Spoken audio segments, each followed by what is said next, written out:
Hello students, let's start today's virtual classes. So in the previous class we have studied monohybrid cross of Mendel where Mendel took one characters, but today we will study about dihybrid cross. So what is dihybrid cross?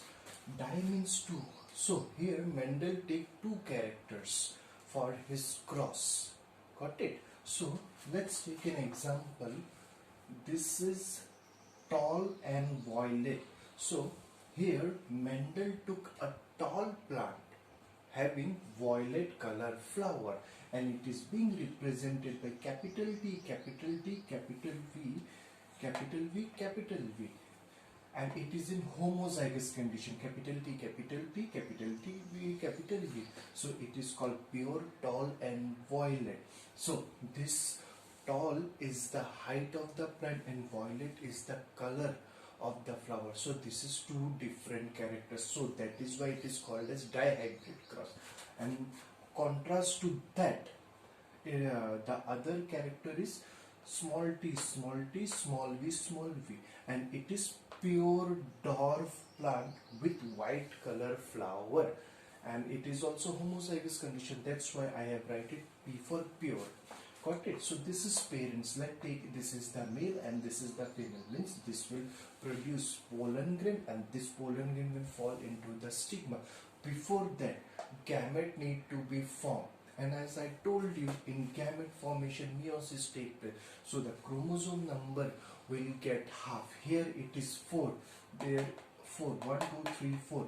But in gamete formation, the number will be half. Here you will see 2 each. Similarly 2 each. So capital T, capital V, capital T, capital V, small t, small v, small t, small v. So the chromosome number get half in gamete. Always remember that this is diploid, this is haploid. Now these gametes are allowed to fuse or fertilize, or the pollen grain will fall into the stigma.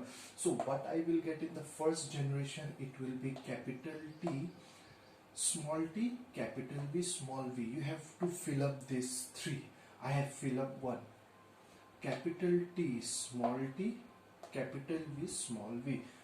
Now here you can see it is a heterozygous condition. This is homozygous condition because the two chromosomes are of same letter, but same. But here it is capital T with small t, capital V with small v. So it will be hybrid, tall and violet.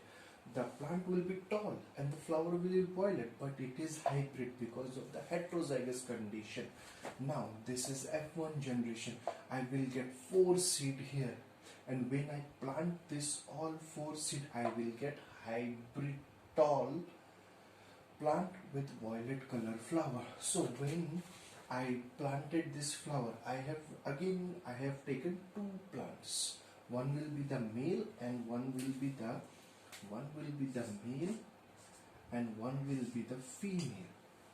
Now for F2 generation, like again I have to form the gametes. As I told you, if the number it is diploid in parents, while gamete formation it automatically convert into haploid. Half the chromosome number will get half because of the meiosis. So now the condition is here, it is in heterozygous condition, but here it is in homozygous condition. So it was easy, like एक T आपने ले लिया, एक V ले लिया. But यहाँ पे capital T, small t दोनों contrasting trait है एक character height के. So ये दोनों कभी एक साथ नहीं रह सकते gamete formation में, but ये किसी और के साथ दूसरे character के साथ रह सकता है. So let's see the probability. Capital T can go with capital V, capital T can go with small v. Similarly, small t can go with capital V, small t, small v. So हमें यहाँ 4 type के gametes मिलेंगे, लेकिन यहाँ पे हमें आपका जो भी 4 भी मिलता तो वो सेम थे, इसीलिए I have written 2. But यहाँ पे I will get 4 different type of gametes. Similarly, in the female also I will get 4 different type of gametes. Now I have to cross like this, so it is not easy to cross the 4 male gamete with 4 female gamete in this manner. So here I have to draw a table, and that table is known as Punnett square. This part is very important, gamete formation in F2 generation, and students usually get confused here only, like how I have to form the gametes, which will go with. Always remember, it is parent if diploid, it will be haploid, and no two contrasting trait during gamete formation remain together. These are homologous chromosomes, they need to separate. Got it? So now these 4 gametes I have written here, these 4 gametes like written here, you can write here. So these all are 4 gametes, and they will fuse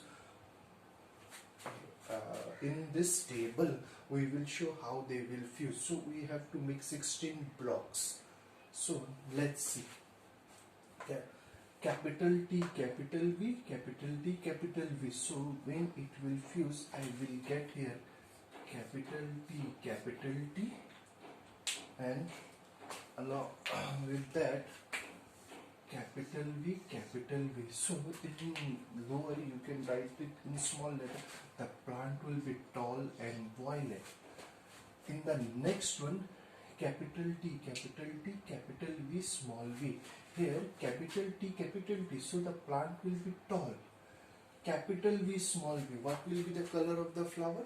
The color of the flower will be violet, because I always told like capital V will show, it will suppress small letter. Wherever you find a capital letter, it will show its character. So here also plant will be tall, violet.